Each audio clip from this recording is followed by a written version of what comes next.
I'm driving. I'm Maya. Okay. I'm Sonia. Look at the road. Okay. Welcome back. We got biggest. Okay, do it. 1, 2. I've never had this. Oh my god. Do I press The little ball went in there, didn't it? No. Ready? It's good. It tastes kind of like that if you put a blue Jolly Rancher in it. By that she means water. Let's do a backstory. So, Let me charge my phone. 2017 to 2018 school year, I was an exchange student to Sicily, Italy, through Rotary Youth Exchange. And then she's going on exchange. To Brazil, so I'll leave in So 2020, 2021. 2021.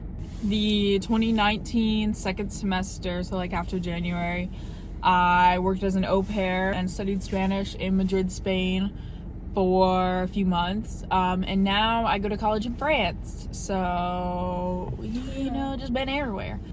What program are you going through? Rotary Youth Exchange applications usually start in like August, I think.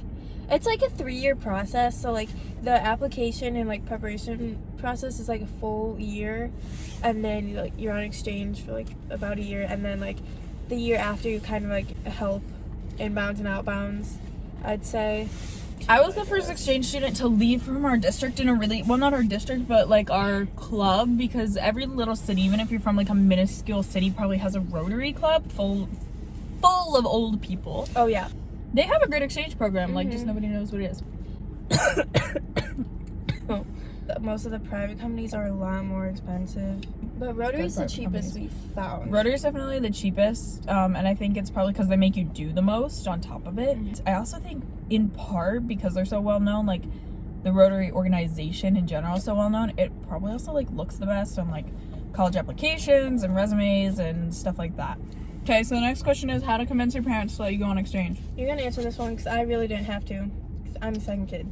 So basically I was like really like not having a good time here in my city, which I think you kind of learn to appreciate where you're from when you're on exchange. And so I made a PowerPoint about exchange, and I sat my parents down and I asked them, do you guys have a few minutes to listen to an idea which I made?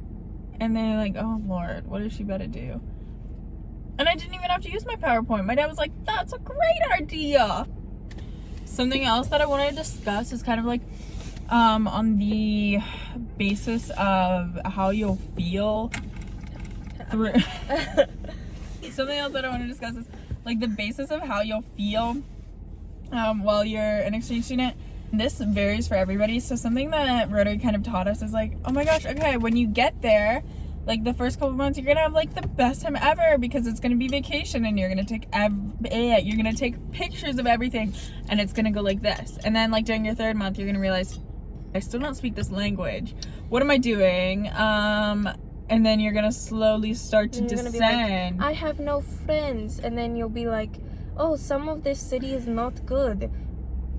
And then, you know, things are gonna start making sense and it's gonna go back up again. That's not always true. For me, that wasn't true. I tend to be a bit of like a practical person and think in the future. Right when I got there, I immediately was like, oh crap, this is a full year of my life. How am I gonna do this? And I fell into that kind of like 3rd month stage, like right from the beginning.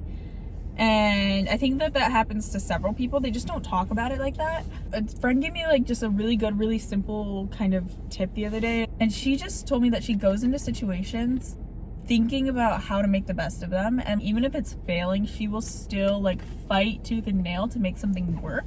And I think so often, and something that I often did was like compare my exchange to other people's. I like look on Instagram, look on YouTube, like, oh my God, that person is having so much more fun than I am. They're picking up the language way faster. What am I doing wrong? Like everyone's exchange is different. Like you live in different families, you do different things. Like you're not all gonna have the same experience. Being a future exchange student, they kind of like are trying to prepare us for like homesickness. But they're like, so when you get there, go get off social media, don't call your friends, you know, get assimilated to the culture and to the people. Do these blackout phases.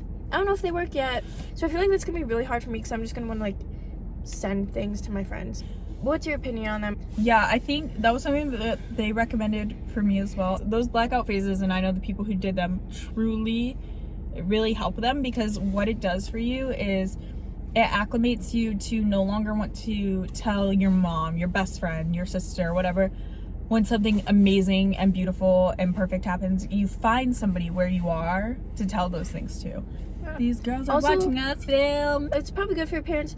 But also don't ignore your parents and be thankful for them that they let you go Yeah. in the first place, because Yeah. they're worried about you too. So acknowledge your parents, call them every once in a while, tell them you're alive. You know, maybe send them a letter. Like, that's cute. Yeah. So the next thing I'm going to talk about is culture shock. The biggest culture shock for me was all of the little things that added up. And what I mean by that is, like, at the beginning I was like culture shocked by, oh my god, like, it looks so different. Look at all these buildings. There's a volcano out my window. Crazy stuff like that. Those are things you get used to. You get used to. They didn't tell me and didn't prepare me for was, oh my god, the temperature in this house is always different. I eat pasta 12 bajillion nights in a row for dinner, and they never get tired of it, but I do. Why are we always watching TV at dinner? Yeah, I didn't have Wi-Fi, like, at my house. And I didn't have internet either. All the little things that can be family specific, that are part of your daily life and you're constantly interacting with, that don't change. It's like things you don't expect that just like happen, I guess. Big recommendation: learn the language. Oh my god. struggling. Okay, I'm literally the number one thing that I can tell you. Please, if I can beg you guys for like literally anything, learn as much of the language as you can before you leave. It will help you immensely. But I have a different Dilemma. experience with this than you do. So for Rotary, you list 10 countries you want. Her number one country was Italy, so and you started learning Italian. My first one was Spain, and then it was Peru, Ecuador, Colombia, and then my fifth was Brazil. This was my third year studying Spanish, and then I found out I was going to Brazil, and I was like, oh my gosh, I have to switch my language now. Say something in Portuguese. Oi. But it's okay. But it's just like, don't expect to get your number one. Don't expect to get your number two.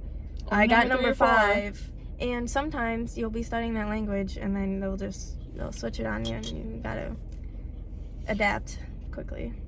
I would say no matter what, like, studying any kind of language is definitely gonna help. Yeah, it'll help you Just no matter like what. with your language learning skills. I feel like I'm picking up Portuguese better because I was studying Spanish. So, like, study any language. Like, study your first 1 or 2 if you have never studied them. My first day of school, I went home and I cried, like I did for most of the first 3 months there. I went home and I cried because imagine going into a school, and in a lot of other countries, they don't switch classes. And you sit there, you know? And you're not saying anything, and the students aren't really saying anything to you, and then one comes up to you and goes, and you're sitting there, and you don't say anything back, and they go, and they don't say anything back, and eventually one of them is going to talk to you in English because somebody somehow speaks a little bit of English, but they're not going to talk to each other in English, and the professor is going to walk in, and everyone's going to look at you, and it's intimidating, it's scary, it's uncomfortable, and it's something you're just going to get used to. Sitting there for 3 months and not knowing what was going on, A, is really boring after you've gotten over the fear of it, and B, is really intimidating and scary at the beginning. Again, you're there for a year. Don't be afraid to laugh at yourself. Hang out with people, listen to them, bring a workbook to school, like do some practice problems. Don't be afraid to go up to people, put yourself out there, because I thought I would have friends that like fell into my lap, and it turns out I really had to like work to make friends. The best part of my exchange was all of the friends that I made.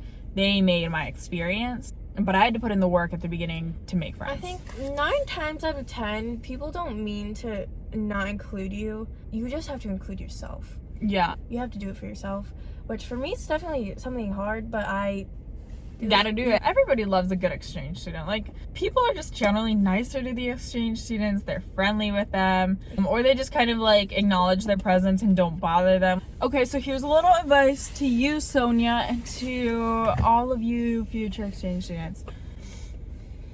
Don't smoke cigarettes. Don't smoke cigarettes, please. This is a big one for a lot of places, especially in Europe. I don't know how it works in South America. And I know so many exchange students who had such a hard time going back and quitting smoking cigarettes because they did it so much. Like, don't do it. If you are part of Rotary, you probably know the 4Ds, which are... No drinking, no driving, no drugs, no dating. I get that a lot of exchange students go for like a cultural experience and it to be a fun, interesting, good year. That does not mean you should make it a goal to break all 4 of these things. It's kind of a way of being like asked to be sent home, especially if you go to a stricter country. All for your safety. They're all for your safety. If the opportunity comes up where maybe something is a cultural experience, my host family would give me a glass of wine because it went with the specific dish that we were eating. Especially after my exchange now, I can see like there are real reasons why they put these rules in place. Wow. We got a skater dude over here. Watch me do this. If you have a hobby like skateboarding, maybe you should bring it on exchange. Bring your I hobbies. should, but the thing is, I'm not good at it. I It's brought okay, a though. full sewing machine And to then Italy. it blew up. You know what my mom... Okay, hold on. You know what mom said to me? She said, are you really going to bring your camera? It's so big. This girl brought a sewing machine. And she's like, are you going to bring your camera? She brought a sewing machine.